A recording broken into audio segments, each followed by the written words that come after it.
Welcome back to my channel. Let us look into the different colors we have in Igbo language. Let us know their names in Igbo. Colors. Remember, some call it Agwad in Igbo, while some other dialects in Igbo call it Agba. Agba and Agwa, they are just the same thing. It means color. Igbo is we call it Agwa. It means color. Let's start. Number one color is Ocha. Ocha. Ocha means white. Ocha, white.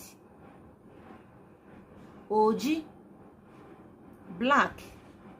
Oji, black. Oji, black.